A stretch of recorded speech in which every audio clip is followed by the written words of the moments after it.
rien ne doit être exclu. Donc, l'envoi de troupes françaises, européennes sur le sol ukrainien, c'est possible ou c'est pas possible? Alors, pour l'instant, c'est pas ce qui a été dit. Il a été envisagé que pour éviter la défaite de l'Ukraine, rien ne serait exclu, donc cette possibilité a été étudiée. On ne dit pas que c'est la France qui va envoyer des troupes.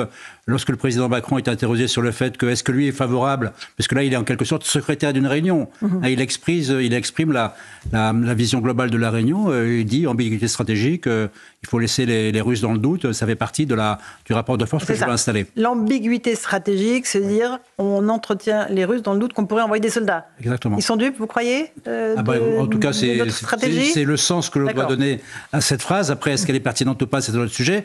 Ce qui est certain, c'est que très rapidement, quelques heures après, un certain nombre de pays a dit que ce n'était pas du tout la stratégie qu'ils souhaitaient. En particulier l'Allemagne, qui a envoyé un démenti finalement assez cinglant en disant qu'il n'était pas question d'envoyer ni des troupes de l'Europe, ni des troupes de l'OTAN. Mais quand même, Général Clermont, la stratégie française a changé. Oui. Et ça, c'est très clair. Elle a changé, la stratégie a changé, effectivement. Quand on regarde, on est au bout de 2 ans de guerre, c'est normal qu'elle change. Il n'y a pas de stratégie linéaire. La guerre, on s'adapte à la situation sur le terrain, aux priorités de l'adversaire, aux priorités de l'Ukraine. Au départ, la France était chercher en fait un compromis. On l'a vu, le président Macron essayait d'avoir des réunions avec Poutine. Il y avait des communications téléphoniques. On ne disait pas le type d'armement qu'on allait livrer. On disait c'est l'Ukraine qui va le dire lorsqu'ils sont arrivés. Donc on était très prudent en réalité. On gardait une position de réserve, plus de réserve en tout cas qu'un certain nombre de pays qui étaient plus allants. Et puis il s'est passé quelque chose. Je ne sais pas quand. Moi, le tournant, je le fixe à partir du moment où on a livré ces fameux missiles tirés par les Sukhoi Scalp vers le sol. Là, on a autorisé tout à coup, à la fois on a livré les missiles les plus performants de l'armée française, mais on a autorisé à ce qu'on les utilise contre la flotte russe en Crimée. Alors que jusqu'à présent, la Crimée, on considérait que c'était russe, il ne fallait pas trop y toucher. Donc on a l'impression qu'on franchit les étapes les unes après les autres, en réalité. Alors la stratégie de la France a changé. Elle a changé clairement, puisqu'aujourd'hui, on affirme notre volonté de renforcer l'engagement des Européens et de la France auprès de l'Ukraine. Et aujourd'hui, par exemple, sur l'armement, on dit tout ce qu'on va livrer.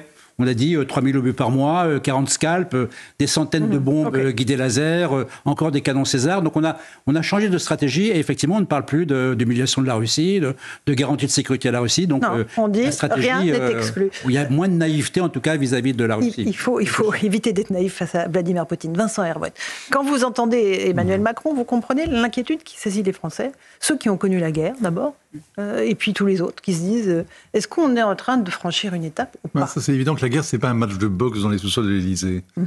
C'est descendre dans l'arène comme un gladiateur, c'est-à-dire qu'on y met sa peau en jeu et la peau des autres. Il n'y a plus d'avenir, il n'y a plus de vacances, il n'y a plus que le présent. Ça coûte très cher, ça dure très longtemps, c'est très cruel. Et évidemment, c'est une génération qui n'a aucune idée de ce que c'est que la réalité de la guerre. D'ailleurs, je dis ça, mais sans aucun mépris de ma part. Il y a beaucoup de gens sur les plateaux de télévision qui n'ont aucune idée de ce que c'est que réellement une guerre, de ce que ça représente pour les peuples. Bon, cela dit, vous avez tout à fait raison, le Scalp, ça a été un petit tournant, l'usage du Scalp, parce que pour utiliser ce genre de missile de croisière, eh bien, il faut des troupes au sol qui les guident.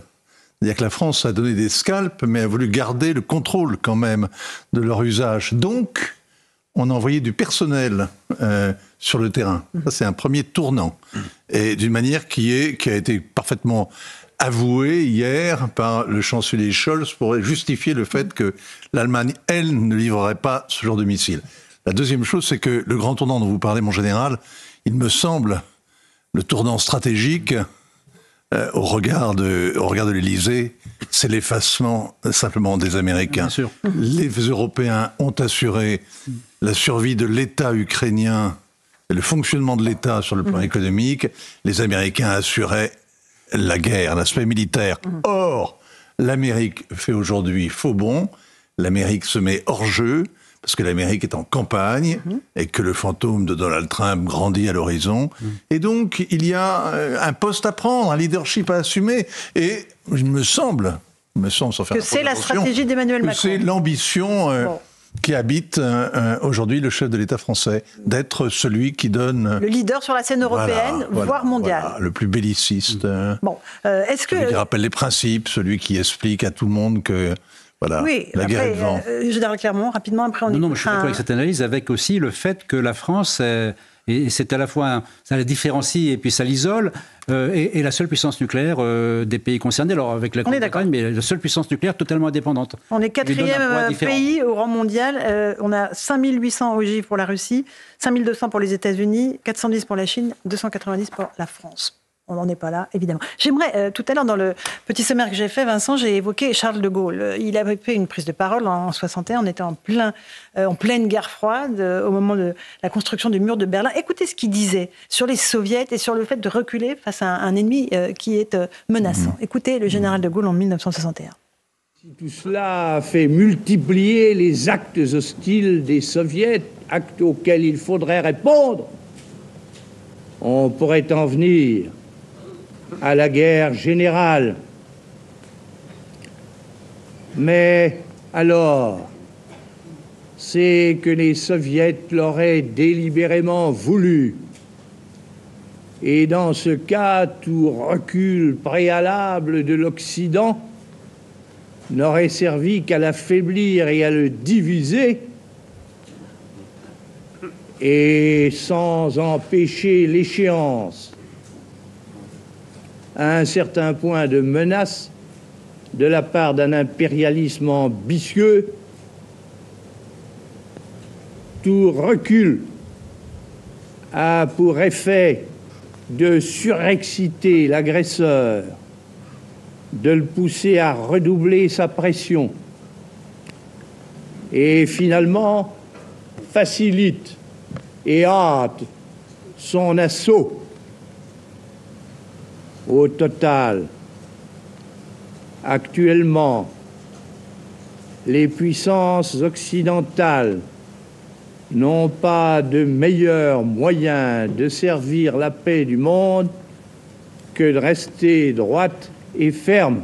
Voilà, pour le général de Gaulle en 61. C'était pas le même contexte, vous allez me dire, Vincent Hervé. Non, c'est ça, c'est quand le général de Gaulle parle, tout le monde sait de quoi il parle et tout le monde a en tête à la fois la figure de Staline, d'abord, et puis surtout le précédent des Sudètes. Tout le monde se souvient comment l'Europe, reculant face à Hitler, eh bien, n'a pas pu empêcher la guerre et en plus a eu le déshonneur, etc. Là, on est tout à fait dans une situation complètement différente. D'abord, quand le président, hier soir, parle de la détermination manifeste des Russes, on ne sait pas très bien de quoi il parle, les provocations de la Russie, on ne sait pas très bien de quoi il parle. Il cite Navalny, Navalny, si j'en crois le chef des services secrets ukrainien, il est mort de mort naturelle, si j'en crois sa famille, on est en train de négocier son échange. Donc, où est la provocation? Le fait de l'avoir déporté, oui, évidemment, accessoirement, Vincent, évidemment, on en a parlé ici souvent, et assez pour... Évidemment, personne n'approuve. Mais c'est Navalny, on voit pas très bien qu'est-ce qu'il vient faire dans l'histoire sur la détermination du Kremlin.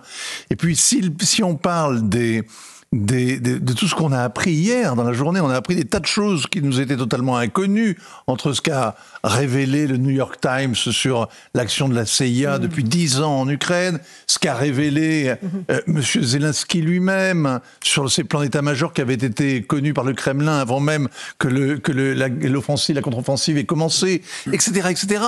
On se dit, mais de quoi parle le président? Ça fait 10 jours qu'on nous serine qu'il y a eu, de la part des Russes, toutes sortes de provocations, avec notamment la cyberguerre, mais en réalité, profondément, on ne voit pas de quoi il s'agit. Alors, l'Élysée, c'est sûrement des choses que nous ne savons pas. Et il faut l'espérer. Un tout petit mot, général Clermont, avant la pause. Rapidement, le changement de stratégie de la France. J'ai évoqué le volontarisme beaucoup plus marqué aujourd'hui, mais également le fait que le discours a changé. Auparavant, nous faisions la guerre pour empêcher l'Ukraine d'être envahie par la Russie.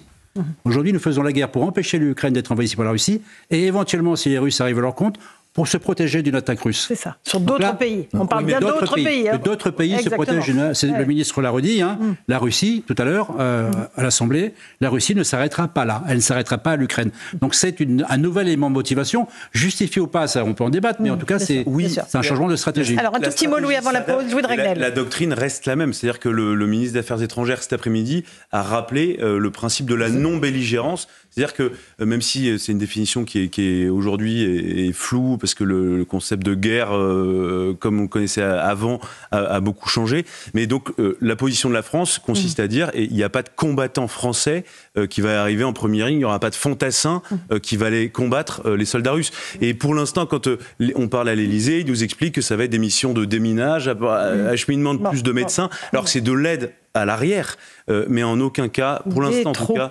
Alors je vois Vincent Hervouet qui fait un signe non de la tête. Parce qu'il y a une phrase et après c'est la Macron hier soir qu'on a peu relevé.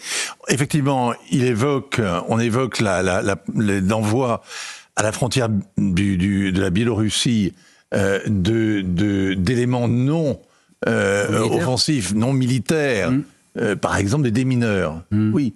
Sauf que un peu plus tard, le président, au détour d'une phrase, nous explique que ces éléments, il faudra assurer leur protection. Et donc on pourra envoyer des troupes pour assurer la protection de ces éléments avancés.